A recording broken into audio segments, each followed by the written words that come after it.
सनातनी समाज, उनकी बेटियों के जब रेट लगने तय हो जाए तो आप समझिए समस्या बहुत बड़ी है। याद रखिए बहुत बड़ी चुनौती है। लेकिन मैं फिर कहूँगी कोरोना यदि स्वीकार चुनौती चढ़ती हुई जवानी क्या और उतर गया यदि रंग कसौटी पे। वीकेंड 24 न्यूज, नजरें वही जो सच देखे, जुबान वही जो भरोसा बोले।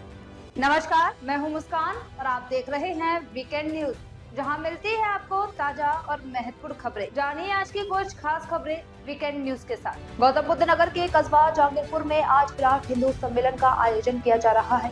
इसमें क्षेत्र के हजारों हिंदू भाई और बहनों ने बढ़ चढ़कर हिस्सा लिया। प्रोग्राम की अध्यक्षता कस्बा जहांगीरपुर के गणमान्य लोगों ने किया। ग्राउंड जीरो से पूरी रिपोर्ट देके हमारे संवाददाता ठाकुर बसंत के साथ जाते मर्दों की तरह जाकर के मैदान में मचल जाते। कुछ बात है मुसाफिर ये हिंदू नहीं पिघलते, कुछ बात है मुसाफिर ये हिंदू नहीं पिघलते, वरना पनी ये तेरी आहों से तो पत्थर भी पिघल जाते, वरना पनी ये तेरी आहों से तो पत्थर भी पिघल जाते। एक बार मैंने जरा सा सूर्य से कुछ यूं कहा, नहीं भला कब तक लड़ूं, सूर्य की आराधना के चक्करों में मत पड़ो। वो सरकार को नहीं देखते, अपना सिस्टम मजबूत करो। इसलिए कह रही हूँ सूर्य की आराधना के चक्करों में मत पड़ो। संग्राम ये घनघोर है, कुछ मैं लड़ूं कुछ तुम लड़ो, कुछ मैं लड़ूं कुछ तुम लड़ो।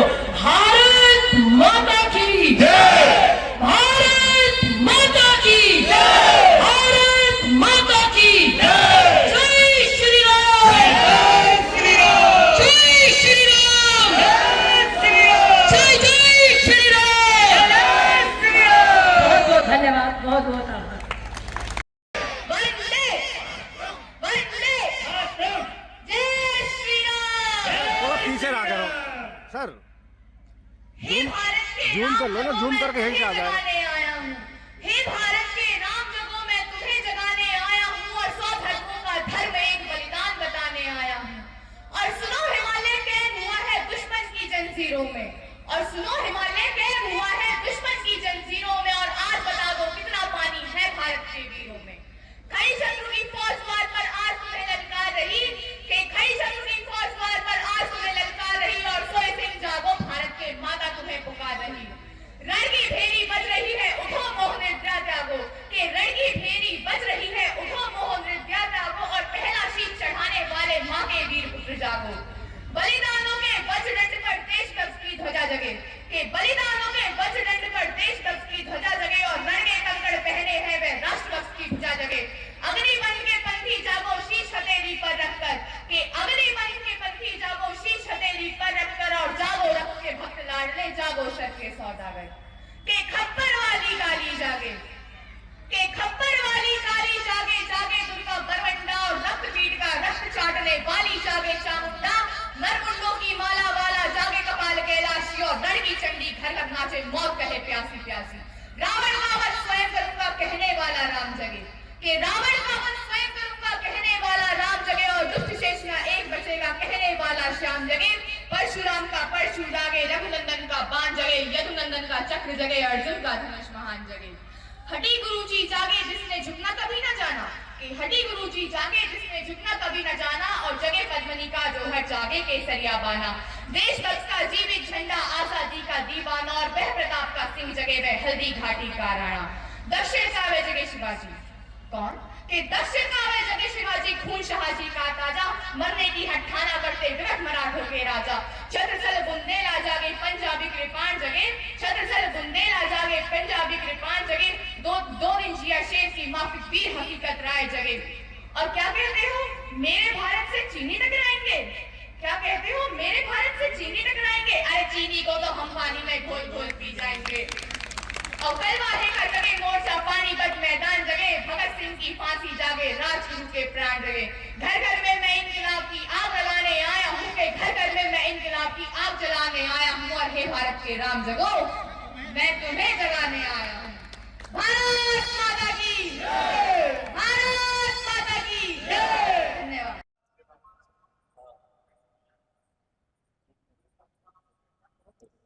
आज गुरुजी यहाँ पहुंचे हैं कस्बा, क्या कुछ बोलेंगे? सीताराम जी पटवारी स्वागत करेंगे। सभी का हार्दिक अभिनंदन करें। आज कस्बा जहांगीरपुर में पहुंचे हैं विराट हिंदू सम्मेलन में, क्या कुछ बोलेंगे आज की जनता? हमको ये सम्मेलन में आके बड़ा आनंद आया। तो भारतवर्ष में ऐसे सम्मेलन होते रहने चाहिए, जगह जगह पर होना चाहिए, क्योंकि भारत को हिंदू राष्ट्र बनाना है, हमें गौ हत्या रोकनी है। भारत में हिंदू का ही बाहुबल्य है और ये केवल पूरे विश्व में एक ही तो हिंदुओं का देश है, बाकी तो सबको दे दिया। पहले जो बंटवारा हुआ उसमें सभी को अपने अपने देशों में व्यवस्थित कर दिया गया। इसके बाद भारत के लिए अब समय आ गया है कि इसे हिंदू राष्ट्र घोषित करना ही चाहिए। हमारे आदरणीय नरेंद्र जहांगीराबाद में आकर के मुझे बहुत अच्छा लगा। यहाँ लोगों में बड़ी एकता है, हिंदुत्व की भावना सर्वप्रथम है। मास्टर प्रताप सिंह जी, उनसे भी आदरणीय कि वो आए और महाराज जी को आप आज विराट सम्मेलन का यह आयोजन किस तरीका से चल रहा है, क्या इसका उद्देश्य है विराट सम्मेलन का? जगह जगह विराट हिंदू सम्मेलन आयोजित किए जा रहे हैं। कई सारे उद्देश्य हैं, लेकिन मुख्य उद्देश्य यही है कि आज हमारा सनातनी समाज जो जातिवाद में खंड खंड बटा हुआ है, विभाजित हुआ है, आज उससे बस एक ही संदेश है कि ना कोई हरिजन, ना कोई बनिया, ना ठाकुर, ना पंडित हो, और सनातनी बनकर एक रहो, सब आपस में ना खंडित हो। अगर हम एकजुट रहेंगे तो समाज के लिए अधिक कार्य कर पाएंगे। ये छोटा, ये ऊंचा, ये नीचा, हम जातिवाद में जो समाज को बांट रहे हैं, जो समाज को तोड़ने की राजनीति है, ये इसका उद्देश्य जोड़ने का है। आज पर्यावरण इतना प्रदूषित हो रहा है, आज दिल्ली में आप देख लीजिए किस स्तर पे प्रदूषण हो रहा है। हमारा उद्देश्य यही है कि घर घर यज्ञ का आयोजन किया जाना चाहिए। पर्यावरण के लिए सबसे अधिक अगर हमको शुद्धि करनी है तो उसके लिए मुख्य रूप से यज्ञ का आयोजन करना पड़ेगा। हमको अपने अधिकार याद रहते हैं, हमको कर्तव्य याद रखने पड़ेंगे। हमारे समाज में विडंबना यह है कि हम सबको पता है कि हमारे अधिकार क्या है। भाई, मेरी अभिव्यक्ति की स्वतंत्रता है, ये मेरा अधिकार है, लेकिन मेरा कर्तव्य क्या है? देश की अखंडता को बनाए रखना, अक्षुण्ण बनाए रखना, ये मेरा कर्तव्य है। ये हम भूल जाते हैं। आज देश को तोड़ने की जो बात करने वाले लोग हैं, उनको अपने अधिकार याद रहते हैं कि व्यक्ति की स्वतंत्रता है। अभी एक मामला जो चल रहा था, अभी कुछ दिन पहले सुप्रीम कोर्ट में भी उसमें सुनवाई की गई है, शर्जील इमाम और उमर खालिद। आप विचार कीजिए कि देश में व्यक्ति की स्वतंत्रता का अधिकार इतना ज़्यादा हो गया कि 2 कौड़ी के लोग हमको खड़े होकर कहते हैं कि असम को भारत से तोड़ दो। आप विचार करो, अगर वो बयान आप सुनो यूनिवर्सिटी में पढ़ के, देश का टैक्स का पैसा यूज़ करके, और वो यूनिवर्सिटी में बैठ के नारे लगाते कि असम को भारत से अलग कर दो, चिकन एक को तोड़ दो, और आप विचार करो कि कितनी साजिशें देश के खिलाफ चल रही हैं। अगर आज जागरूक नहीं हुए, हमारे युवा जिसको देश की उन्नति में योगदान देना था, वो कहता है कि असम को भारत से अलग कर दो और इतनी मवाद डाल दो उन रास्तों पे कि उन रास्तों पे सेना ना जा पाए। आप विचार करके देखो कितनी जहरीली सोच है। भाई, जो सेना देश की रक्षा करती है, हम देश की अखंडता के लिए पूरी जिंदगी लगा देते हैं, पूरा जीवन लगा देते हैं। इस तिरंगे के लिए हजारों लोग बलिदान होते हैं, और ये 2 कौड़ी के लोग खड़े होकर के बोलते हैं कि असम को भारत से अलग कर दो। तो हमारा उद्देश्य यही है कि आज जो देश को तोड़ने की बात करते हैं, अधिकारों की बात करते हैं, कर्तव्यों की बात करें, पर्यावरण को संरक्षित करने की बात करें। हमारे देश में जातिवाद में जो बटा हुआ हिंदू समाज है, अगर ये एक हो जाए तो निश्चित रूप से भारत पुनः विश्व गुरु के पद पर प्रतिष्ठित हो सकता है। यही इसका उद्देश्य है। लव जिहाद पे ये कहना चाहूँगी, हमको ना कुछ चीज़ें ऐसा है, पहले हम तो शारीरिक रूप से गुलाम थे, अब हमको मानसिक रूप से गुलाम बना लिया। हमको जब रोज़ कहा जाता है कि प्यार मजहब नहीं देखता, पहली बात तो प्यार हमारा शब्द नहीं, मजहब हमारा शब्द नहीं है। प्यार मजहब नहीं देखता। हमारे यहाँ से ज़्यादा, सत्य सनातन वैदिक धर्म से ज़्यादा एक स्त्री को, एक नारी को कहीं भी सुरक्षा नहीं हो सकती। आप विचार कीजिए, जो आदर का भाव, जो सम्मान का भाव, हमारे यहाँ दुर्गा जी को पूजा जाता है, हमारे लक्ष्मी जी को पूजा जाता है, सरस्वती पूजन किया जाता है, हमारे यहाँ तो स्त्री देवी के रूप में पूजन किया जाता है। लेकिन जो लोग खेती मानते हैं, जो लोग कहते हैं कि उनमें आत्मा नहीं होती, जो कहते हैं ये खेती आप जैसे चाहो वैसे जोत लो, अगर वहाँ जाओगी, मैं अपनी सनातनी बहनों से भी कहना चाहूँगी कि आप विचार कीजिए, प्यार मजहब नहीं देखता। जब प्यार मजहब नहीं देखता तो केवल हमारी बेटियों का ही धर्म परिवर्तन क्यों होता है? कभी आप भी तो आओ ना हमारे धर्म में, आप कभी नहीं आते। तो ये आज से नहीं चल रहा है। अभी एक लव जिहाद के कारण आप देखिए, उसके भाइयों ने दोनों को मार दिया, बेटी को भी मार दिया, बेटे को भी मार दिया। मैं कहती हूँ कि लव जिहाद तो छोड़ ही दीजिए, जो सामान्य भी बेटियां हैं ना, अगर माता पिता की अनुमति से भाग करके, माता पिता की अनुमति नहीं लेती और घर से भागती हैं, तो वो अच्छी बेटी नहीं कही जा सकती। अब विचार कीजिए, 18 साल तक आप उस पिता के घर में रहते हो, खाते हो, पीते हो, वो पिता माता आपको इतना सम्मान देते हैं, पूरी जिंदगी आपका पालन करते हैं, और 18 साल बाद हमारा कानून कहता है कि आपको जहाँ जाना है आप चले जाओ, ये माई चॉइस है, आप कहीं भी चले जाओ। तो मैं ये कहना चाहूँगी कि लव जिहाद पे कठोर से कठोर कानून बने, और जो लोग आज हमारे यूपी में तो फिर भी चल रहा है, इन सब पे कार्य हो रहा है। आज आप विचार करो, लव जिहाद में झिंगुर बाबा, 2 कौड़ी का आदमी जो चप्पल गांठता है वो 2 साल में 50 करोड़ उसके अकाउंट में आते हैं। किस लिए? क्योंकि उसको फंडिंग आ रही है कि धर्म परिवर्तन कराओ। अगर आप ब्राह्मण की बेटी लाओगे तो इतना रेट, अगर ओबीसी की बेटी लाओगे तो इतना रेट, अगर आप SC ST की लाओगे तो इतना रेट। ये मेरे बयान नहीं है, क्योंकि हमको तो कह देंगे हिंदू मुस्लिम करते हैं, हमको तो सांप्रदायिक कह देते हैं, लेकिन मैं कहती हूँ ये मेरे बयान नहीं, ये यूपी पुलिस के अधिकारियों के बयान है। आप विचार करो, जो सनातनी समाज पूरी दुनिया को दिशा देता था, जो हमारी बेटियां रानी पद्मिनी अपने सम्मान के लिए अग्नि में जल गई और लेकिन उन्होंने खिलजी को शीशे में दिखलाना भी स्वीकार नहीं किया, वो सनातनी समाज, उनकी बेटियों के जब रेट लगने तय हो जाए तो आप समझिए समस्या बहुत बड़ी है। याद रखिए बहुत बड़ी चुनौती है। लेकिन मैं फिर कहूँगी, कोरोना यदि स्वीकार चुनौती चढ़ती हुई जवानी क्या और उतर गया यदि रंग कसौटी पे, तो सोने का पानी क्या। पूरा सनातनी समाज एकजुट हो और अपनी बेटियों को बचाए। अगर अपनी बेटियों को बचा लेंगे तो निश्चित रूप से वो माता सीता के जैसी बनेंगी, हमारी बेटी माता द्रौपदी जैसी बनेंगी। अपनी बेटियों को बहुत ही आदर्श शिक्षा दे, अगर संस्कार देंगे तो निश्चित रूप से कोई जिहादी 2 कौड़ी का आदमी आता है और अपनी बेटियों, हमारी बेटियों को लेकर चला जाता है और हमारे कानों पे जू नहीं रेंगती, हमको दर्द नहीं होता है। अरे अगर हमने अपनी बेटियों को पढ़ाया होता पद्मिनियों का जोहर, हमने नहीं पढ़ाया, हमने माता जीजाबाई नहीं पढ़ाई, हमने नहीं पढ़ाया अपनी बेटियों को पद्मिनियों का जोहर, इसीलिए मेरी बेटियों ने चुन लिए गैर मजहब के शोहर। तो अपनी बेटियों को संस्कार दें, बस इतना ही कहना है। धन्यवाद। भारत माता की भारत माता की।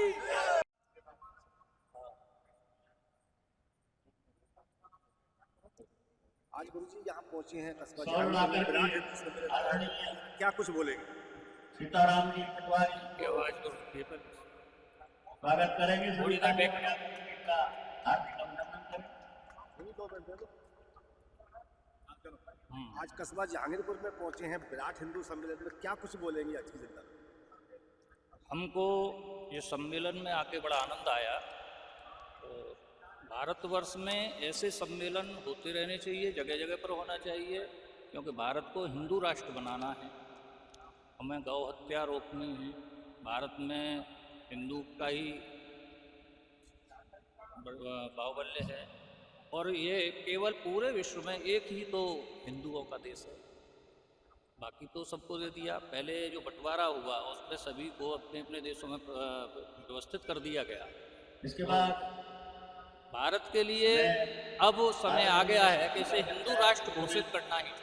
हमारे आदरणीय नरेंद्र जहांगीराबाद में आकर के या जहांगीराबाद में आकर के मुझे बहुत अच्छा लगा। यहाँ लोगों में बड़ी एकता है, हिंदुत्व की भावना सर्वप्रथम है। मास्टर प्रताप सिंह जी, उनसे भी आदरणीय कि वो आए और महाराज जी को।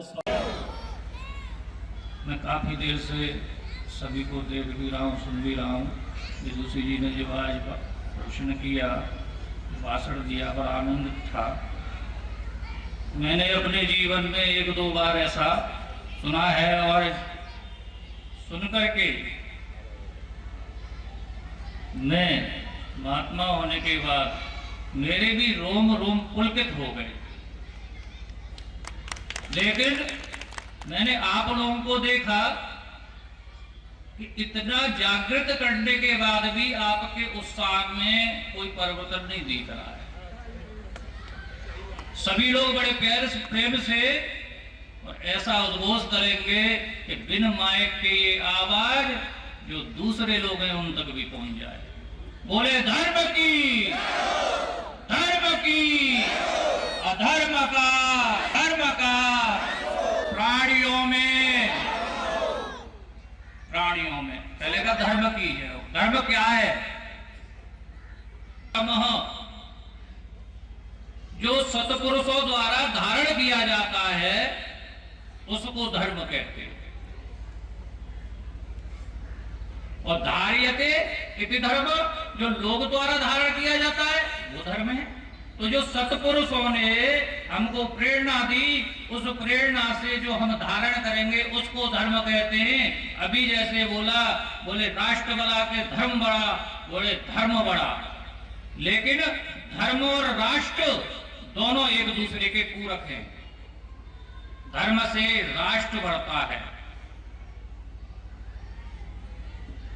तो बोले धर्म की जय हो। ये सनातन कैसा धर्म है? बोले हम लोग ये नहीं कहते कि एक धर्म की जय हो, हम कहते धर्म की जय हो। सनातन में भी मत हैं, बाकी इस विश्व में दूसरा कोई धर्म नहीं है, सारे मत हैं। धर्म तो केवल सनातन है पूरे विश्व में। केवल सनातन धर्म है, बाकी सारे मत हैं। तो धर्म की जय ये सनातन बोलता है। या हिंदू सभा का मुख्य आयोजन वो इस कारण नहीं हुआ कि हम लोग प्रवचन करें और चले जाएं। यहाँ से सभी जितने एकत्रित हुए, इन सभी में अंतःकरण में हिंदुत्व ऐसा जागृत हो जाए कि हमको हिंदू शब्द सुने तो हमारा रोम रोम खिल जाए। बोले हमारी कैसी दृष्टि होनी चाहिए। भरत जी जब वनवास श्री राम जी गए हैं तो देवताओं ने सरस्वती जी से कहा है कि ये भरत जी राम जी को वापस लेने जा रहे हैं, कहीं ऐसा न हो अभी गए हैं तुरंत वापस आ जाएं, सारे कार्य फेल हो जाएंगे। तो सरस्वती जी से कहा कि इन भरत जी की बुद्धि को फेर दो।